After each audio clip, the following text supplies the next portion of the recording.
Hi, I'm Tobias Carlisle. This is the Acquirers Podcast. My special guest today is William L. Silber. He's written a fascinating book called The Power of Nothing to Lose, the Hail Mary Effect in Politics, War, and Business. We're going to be discussing some fascinating examples from politics, war, and business right after this. Tobias Carlisle is the founder and principal of Acquirers Funds. For regulatory reasons, he will not discuss any of the Acquirers Funds on this podcast. All opinions expressed by podcast participants are solely their own and do not reflect the opinions of Acquirers Funds or affiliates. For more information, visit acquirersfunds.com. What is the Hail Mary effect, Bill? So the Hail Mary effect has to do with a circumstance where there is big upside and very little downside. Like Aaron Rodgers in the last 10 seconds of the game, trailing by, 4 points. He's on the 40-yard line. He can throw a bomb into the end zone, the Hail Mary pass. He wins the game. And if he misses, it's a meaningless interception. So that turns Aaron Rodgers into a risk taker. He wouldn't throw a Hail Mary pass in the middle of the game, but at the end, he suddenly becomes, instead of disciplined, he becomes a risk taker. Well, that same incentive occurs with anyone, a president, a general, or ordinary people in a circumstance where there is big upside and limited downside. Protection on the downside makes you reckless, makes you daring do something that you wouldn't ordinarily do. So it's in a scenario where let's use Aaron Rodgers as the example. He's essentially lost the game in the dying seconds of the game. So he now has nothing to lose.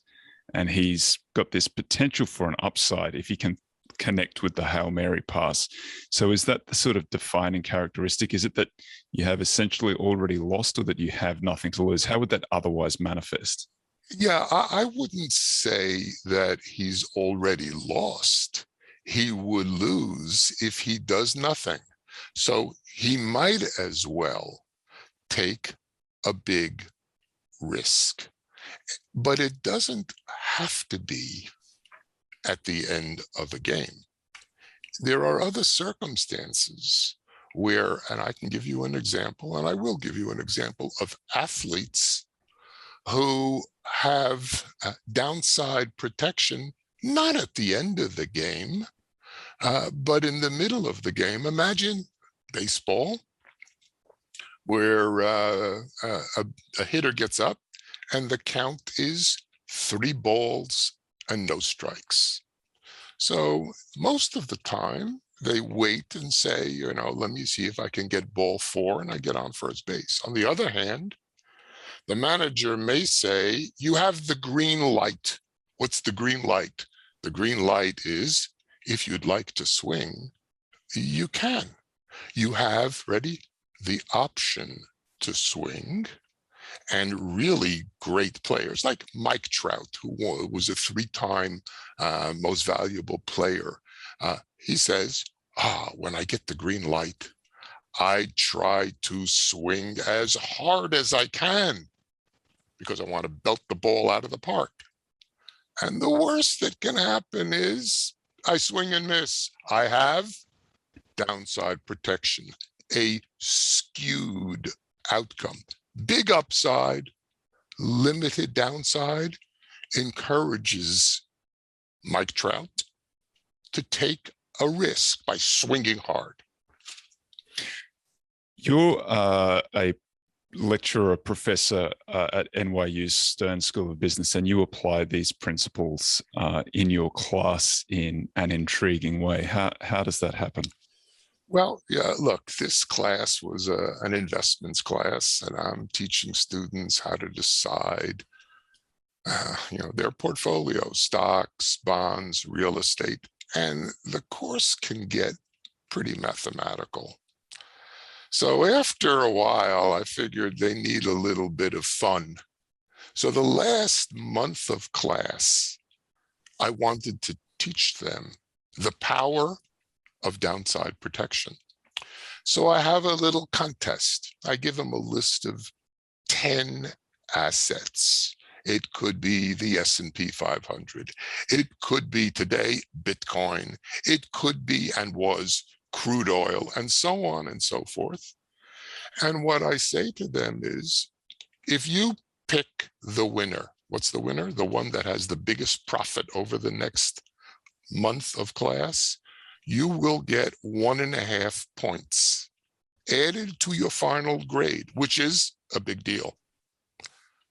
And if you lose, nothing, except you get our sympathy. So the question is, how should they choose? What should they do? Well, people can guess prices could go up, but guessing, that's not a strategy. Is there a strategy that will help them win? And the answer turned out to be, pick the riskiest of all those assets, which is not the ordinary way you pick an investment necessarily. In fact, you usually don't. So here, pick the riskiest investment. Why? The riskiest investment, back then it was crude oil. Today, it would be Bitcoin. Well, it could go up the most, in which case you'd win. It could also go down the most. That's the definition of risky. Up the most, down the most. Who cares if it goes down? You don't lose points on your grade when it goes down. Therefore, all you care about is the potential upside. And you want the one that has the biggest potential upside, because otherwise you won't win. So therefore, you choose, back then it was crude oil, which is very risky, very volatile. Today you would choose Bitcoin. So that principle, and I drove home that point a little more with a subsequent little push. What I said to them was, hold it, I'm going to let you enter a different contest. The different contest is, you'll get 5 points added to your grade if you pick the winner.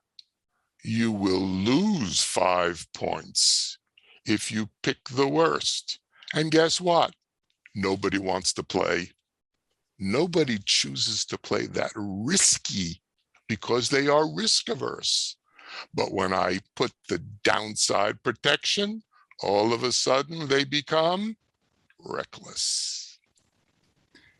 And you see this manifest in the real world as well. So you give the example of investors who ordinarily would hold some cash, hold some stocks. And we've seen this sort of behavior more recently with the expansion of Robinhood and a lot of new entrants into the market, perhaps because people were bored and locked at home with COVID last year. But there's been this explosion in the use of options in investing. And you say that the call option payoff in particular has that characteristic that you're discussing. Perhaps you could just elaborate on that a little. Sure, that's my favorite example. And you certainly did your homework, Toby. All right. So what I say is that a call option is precisely a security which gives you big upside. The higher the stock price goes up, the more you make continuously, continues to go up. And if the stock price goes down, well, you do nothing and you lose what we call the option premium. It's called an option premium. It's really the price of the option. So the payoff to every call option is skewed. Big upside, limited downside. In fact, that's when you buy a call, when you are, ready, worried about downside protection. That's what a call gives you. And that's why calls on the riskiest stocks cost the most. Why is that? If they were free, I would choose, I give you a choice between 10 different call options, and they're all free. Which do you choose? Well, the one that has the biggest upside. I want the option on Bitcoin. I don't want the option on the S&P 500. It's too boring. So call options gives you big upside and limited downside. And that's precisely why meme stock players in recent months have bought out of the money call options, because they have skewed upside potential and very limited downside. And it could be a game changer, a life changer, like winning the lottery. Do you think that as a younger person, you're sort of, you have that ability to keep on earning through your life? So you have some incentive to take these more lottery ticket type bets when you're young. And as you get older, you should, everybody will understand this. You sort of reduce your risk until you're not trading options anymore, maybe not even holding stocks. You might be holding majority of, might be holding mostly cash or bonds. Do you think that that's a sort of, is that a sensible strategy if you're young enough and you can recover to sort of take these lottery ticket type bets? Yeah, we've been agreeing on almost everything, but not on this one. I just don't think it's a strategy. It's like asking, you could have asked me, well, I'm young enough, I might as well play the lottery with everything that I have.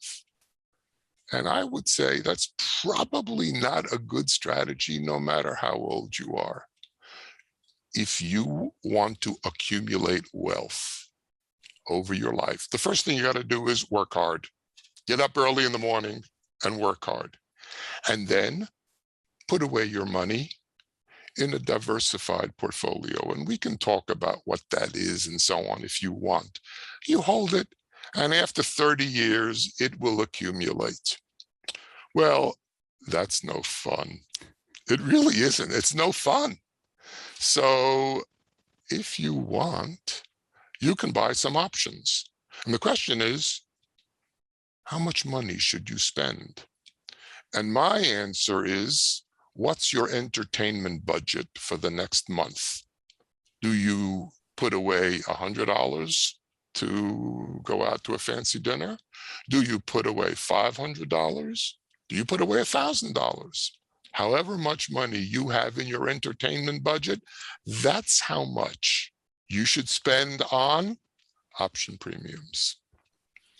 There's a reasonably well-known phenomenon in finance. Why do people keep on buying growth stocks, even though for the most part they tend to underperform? Value stocks tend to do better. And the reason seems to be that all of the really big winners come from that growth stock cohort that are already expensive. Is that another example of this phenomenon, people investing in the call option or the very expensive stocks for this sort of reason?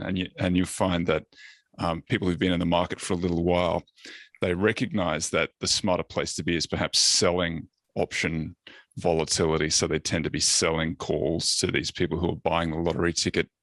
And that seems to be a more sure way of making money, although you do have that potentiality for a Nassim Taleb Black Swan type event. Yeah, so you had a bunch of questions in there, and I don't know which one I'm going to tackle first. Let me tackle the one about selling options. I traded options on the futures exchanges. I was on the New York Mercantile Exchange, and I traded crude oil options. I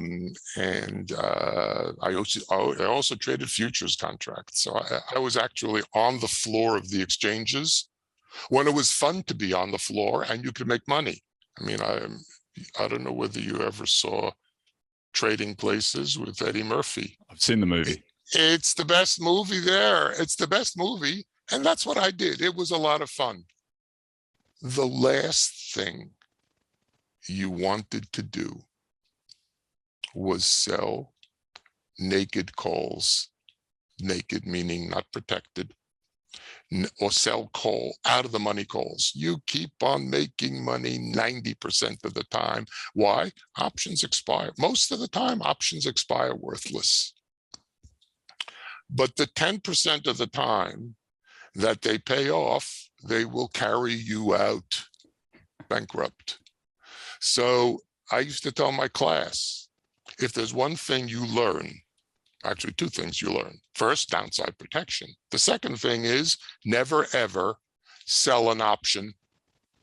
You will make money most of the time, but you will not live to tell that story because you won't keep your. Now, do we hear stories about people making money selling options? Of course we do. And that's because of a phenomenon known as selection bias. We only hear the stories of the people who make money. We don't hear the stories of the people who went bankrupt slowly. People who went bankrupt a lot, like the guy, like Wang and Archegos. The big losers we hear, but the slow losers, which is most people who do this kind of thing, and they just fall by the wayside. So, come back around. I don't think selling options is a good strategy unless you are well hedged. Because for every buyer of an option, there's a seller. Somebody's selling, but they are not selling naked options if they live to tell it. So I guess just to bring this back to your book, that suggests that the key is the downside protection. Well, let me come back and say downside protection encourages people, and it could be a president, it could be a general, it could be an ordinary person in life. If you have downside protection, you can take risk and it may pay off. Okay, Joe Namath led the Jets to their only Super Bowl in the 1969 Super Bowl in January of '69, and he was what he's had nothing to lose. Why is that? He was 18-point underdogs, so he had nothing to lose, and he could take some risk. Okay, and that was okay. That's okay because he and the Jets and unfortunate Jet fans suffered. But we have to be careful because sometimes, often, when there are big risks that people take because they are downside protection, the costs are borne by others. And that leads to reckless behavior, causing, ready, collateral damage. And that's something we really have to worry about. When people who have downside protection and are encouraged by the circumstance to take big risks, worry that others may bear the costs. Let's talk about one group that definitely do have some downside, and that's Asian eunuch spiders. What is the strategy for an Asian eunuch spider? Yeah, yes. You read the book and you took the most important example. It was the example that finally convinced me to write the book and also to name it The Power of Downside Protection. And this example stunned me. I was well aware that normal people, you and I and everybody else, take risks when they are confronted with downside protection. But this, in fact, also occurs in the animal kingdom more generally. The male spider of the orb web species, an Asian spider, I don't know the technical name, I'd have to look it up. It's not important. You can read it on page 3 of the book, whatever. So the male orb web spider, when he has sex with the female, his genital appendages break off and stay in the female. And then he guards the female to ensure his paternity. And of course, a team of scientists having nothing to do say, we're going to see how strong this guy is.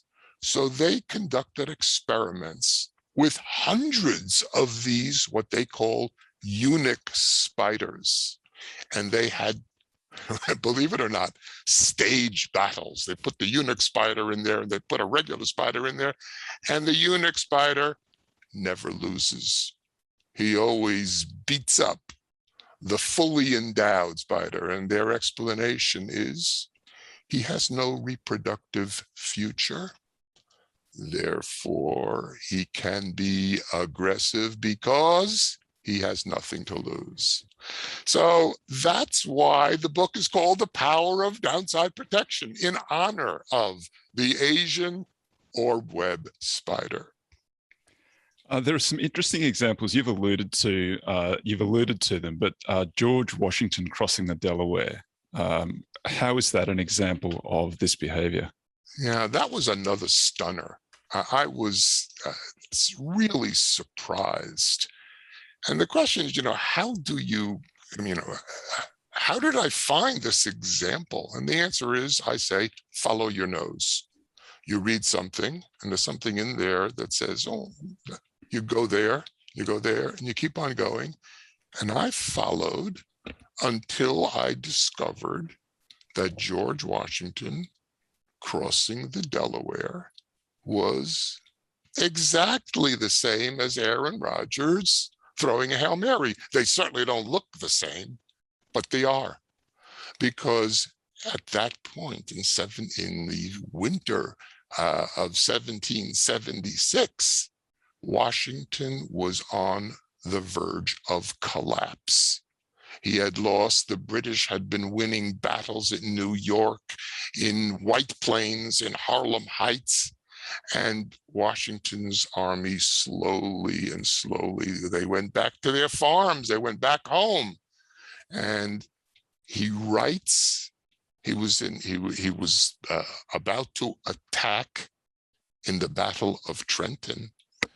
And he writes to his cousin in Mount Vernon, if we do not win this battle, ready? The game will be pretty well up. Well, I could imagine Aaron Rodgers saying the same thing in the huddle.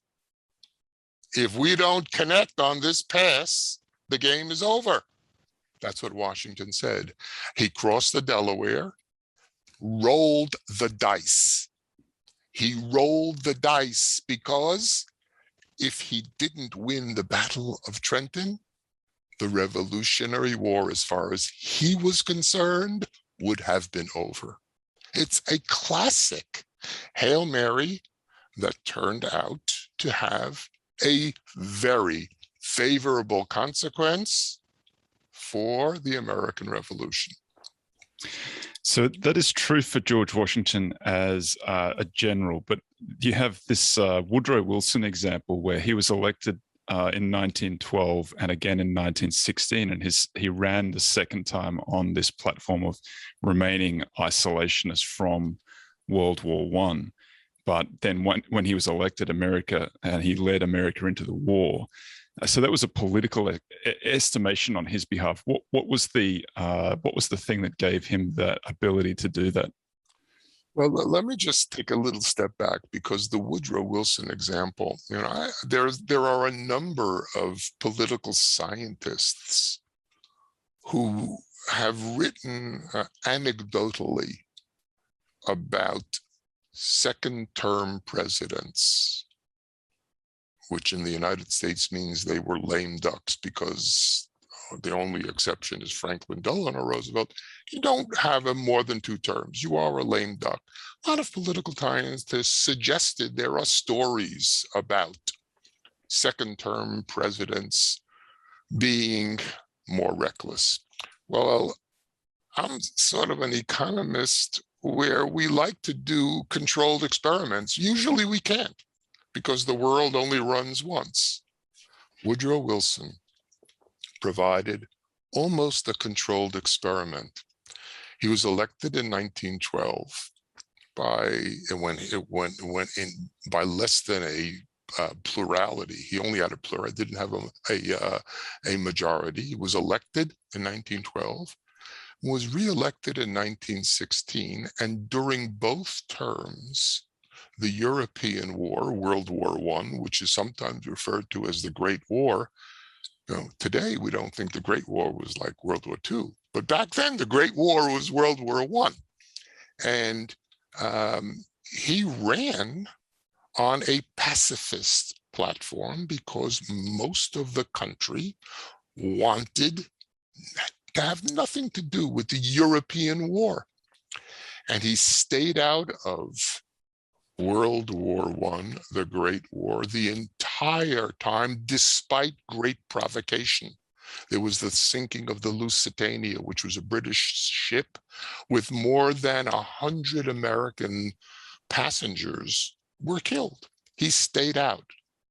And in 1916, he ran on the platform, the slogan, "He kept us out of war." It was emblazoned throughout the country, and he won. Within 3 months, a month after his inauguration, the inauguration back then was in March, in April 6th or 7th, he signed the declaration of war against Germany. Well, there are a whole bunch of reasons, but the obvious answer is he had downside protection. He would no longer face voters. He no longer had to worry about the electorate, and he followed perhaps his principles, but what he wanted to accomplish for what he considered world peace. Remember, he had the League of Nations. So my conclusion from this is second term American presidents should come with a warning label. Easy to provoke, because they have much less to lose. I wouldn't say nothing to lose, but much less to lose than someone who's going to be reelected or going to try to be reelected. You also say Rosa Parks' refusal to get off a bus in Montgomery, Alabama in 1955 is another example of this behavior. Yes, I mean, Rosa Parks is, my hero.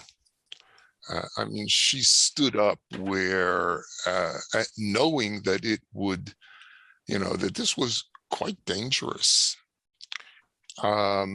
And I read her autobiography, which is a very small, thin volume, but just something that you must read if you want to see a genuine hero. And she says very clearly that one of the reasons that she did not get up when asked to get out of the seat in the white section was, she said, we had been treated miserably. And if we did nothing, it would never change.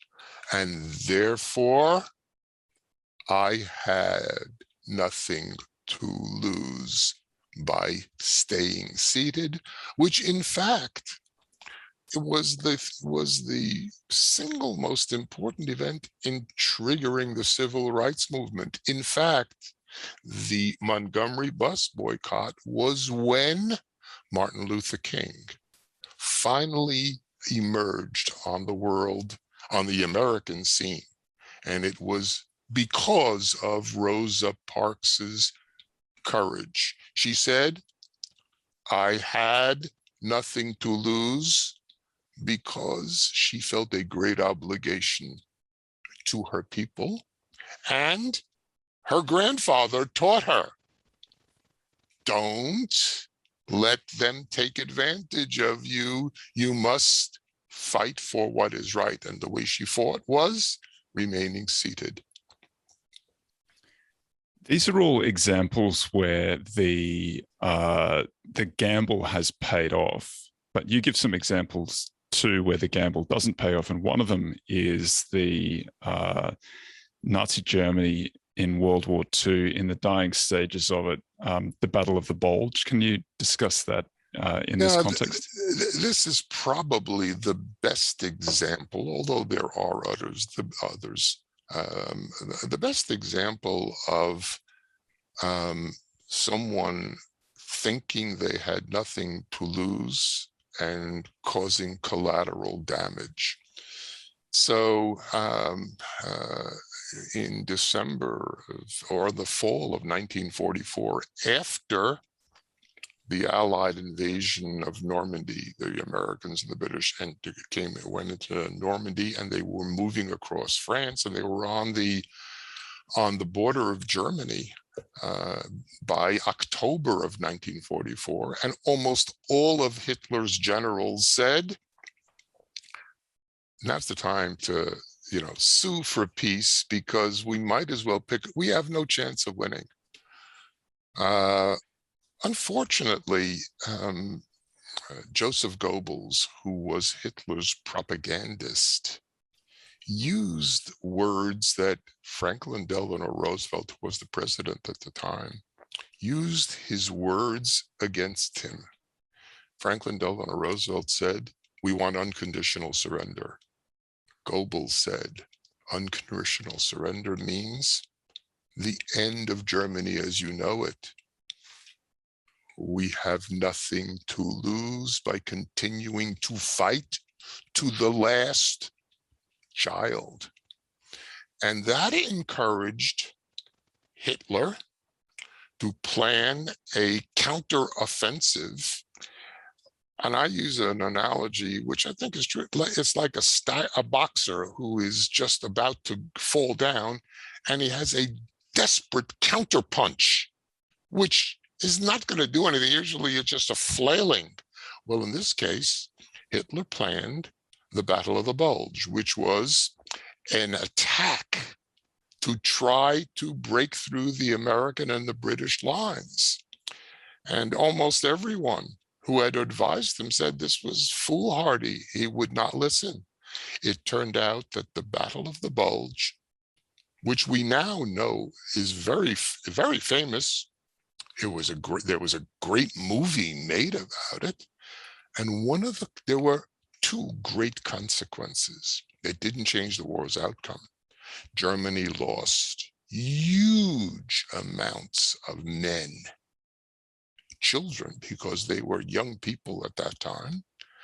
And in that battle, because the Germans believed that they had nothing to lose, there was a huge massacre of American POWs, prisoners of war, outside the Belgian town of Malmedy. And this massacre, where they were just machine gunned, prisoners of war who have rights, we know this, they were machine gunned. And there was a trial at the end of World War II, and the people who testified said, "Well, we were told take no prisoners because you have nothing to lose." So the collateral damage of the Battle of the Bulge, this reckless attack, was Germany's manpower and a huge atrocity visited on American troops. You say Franklin Delano Roosevelt had a similar gamble with his attempt to pack the court. Could you discuss that one in this context? That's another great example of reckless decisions that come back to bite you. So the New Deal was really a big deal, and it was a new deal because it was unprecedented. And during the Great Depression, and much of it skirted on whether it violated the Constitution. And the Supreme Court in 1933, 34, and 34 struck down a whole bunch of FDR's New Deal components as being unconstitutional. So he had a meeting with his cabinet in 1935, early in 1935, and in early 1935, while Roosevelt was still in his first term. And he had, by the way, been elected in 1932 with a huge victory in the Electoral College. And they actually decided, he was advised by a number of cabinet members, let's pack the Supreme Court. And all of his political advisors said, no, you can't do that. We have an election in at the end of the year, and we are in a very close fight. If you pack the Supreme Court, they are going to make that a big deal in the campaign, and you may lose. So he shelved that.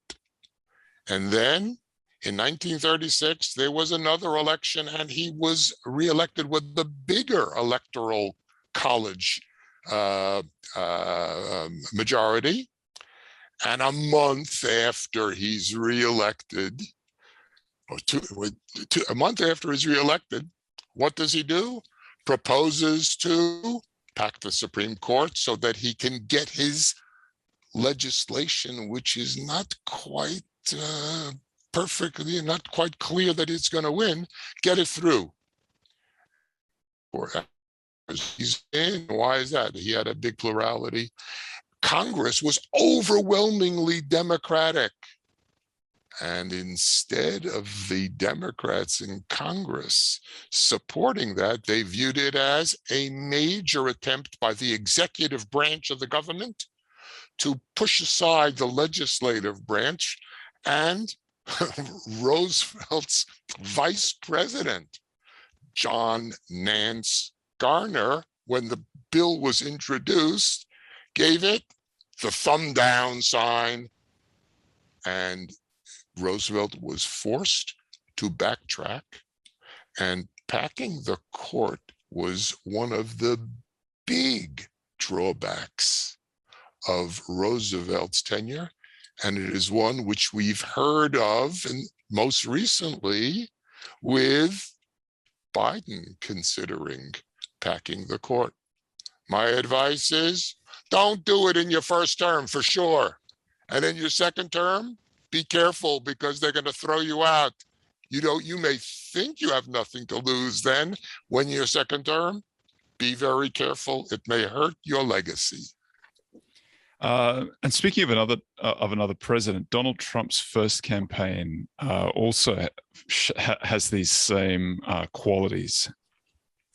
Well, again, Trump really believes, very much so, that you got to protect the downside. In fact, in his book, he's written a book. He says, protect the downside. The upside will take care of itself. And during the 2016 campaign, nobody expected Trump to win. We forget now because he has such great hold on the Republican Party, but nobody really expected him to win. So he could take what?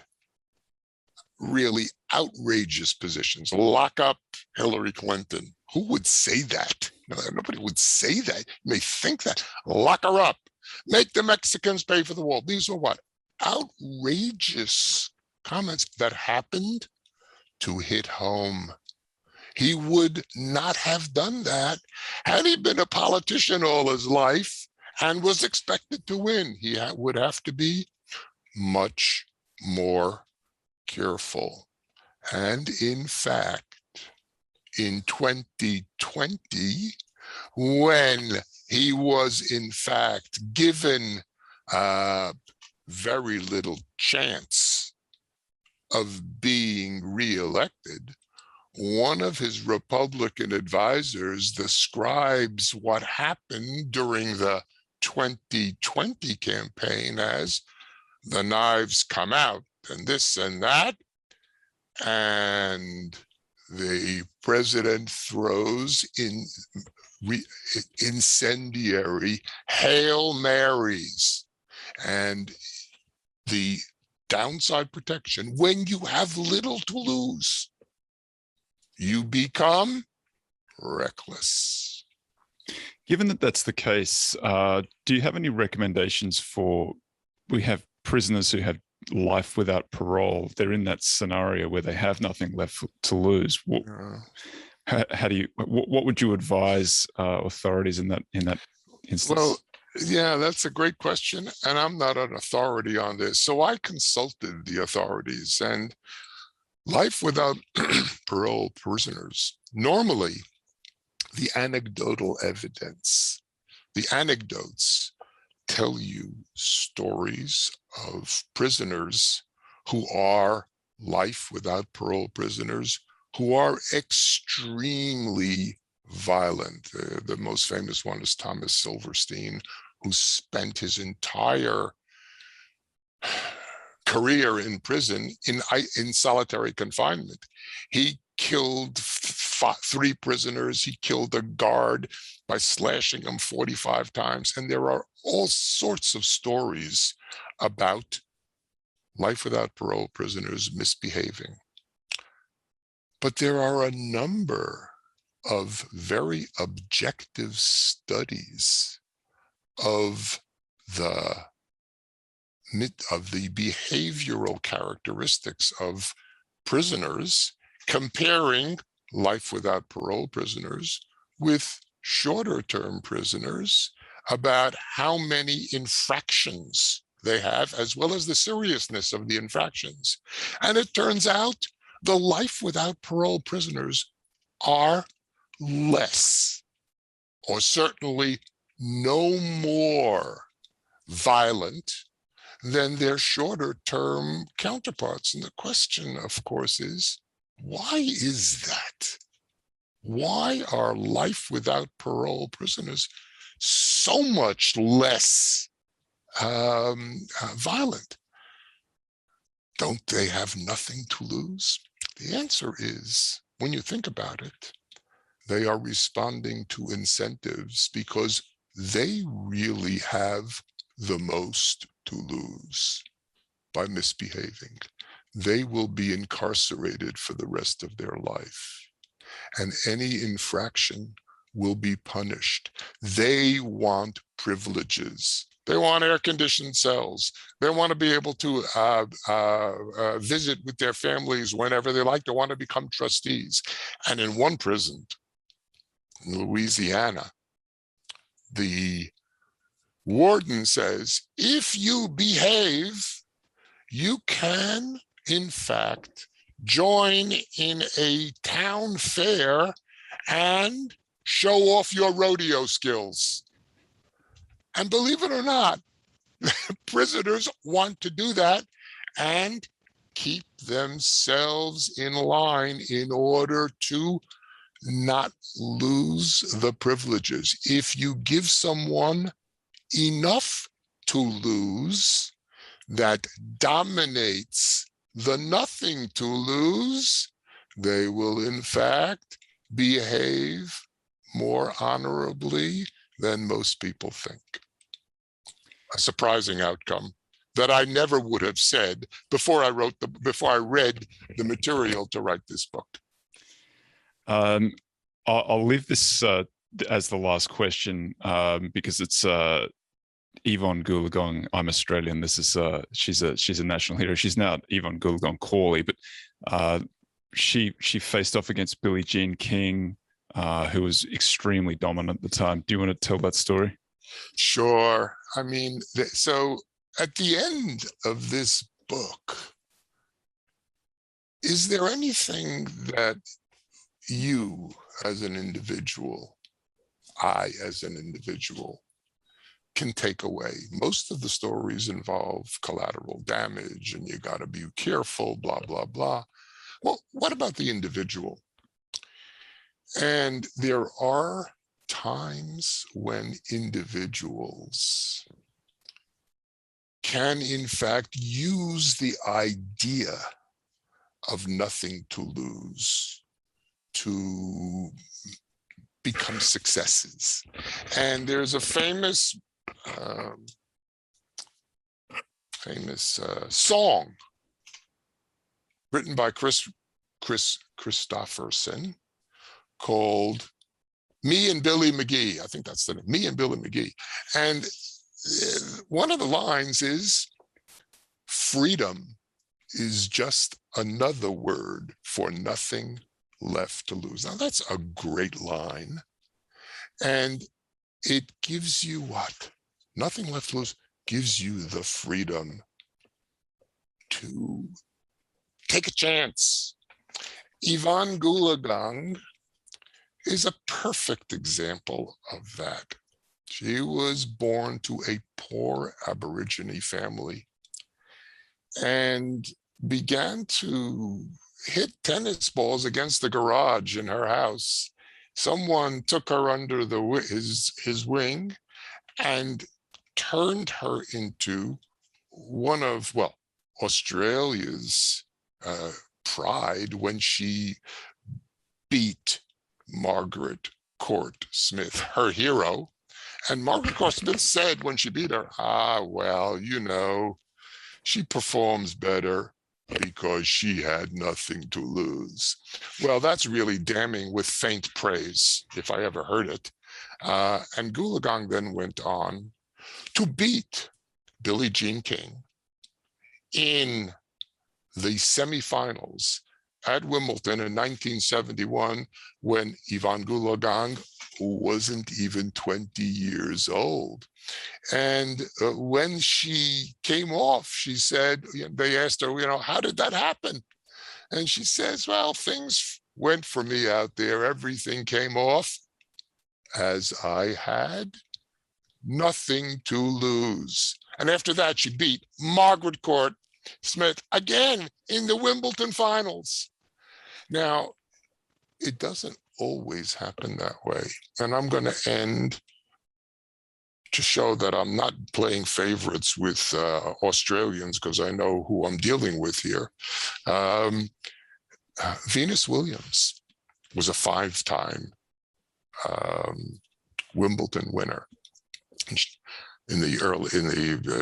between 2000 and 2000. She won Wimbledon 5 times, but then she was diagnosed with an autoimmune disease. She was forced to retire, and she came back in 2014, entered Wimbledon, and made it to the 3rd round. And what did she say?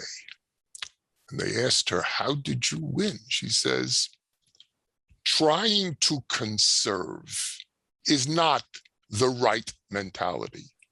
You've got to go out there and give it your all. That is a key if you want to succeed. You've got to play smart, she said. But then she added, I have nothing to prove, nothing to hide, and nothing to lose. If you work hard and play the game as though you have nothing to lose, you too may turn out to be a winner. The book is called The Power of Nothing to Lose, The Hail Mary Effect in Politics, War and Business by William L. Silber. I'm just holding up the case there. Bill, thank you very much for your time today. It was a fascinating discussion.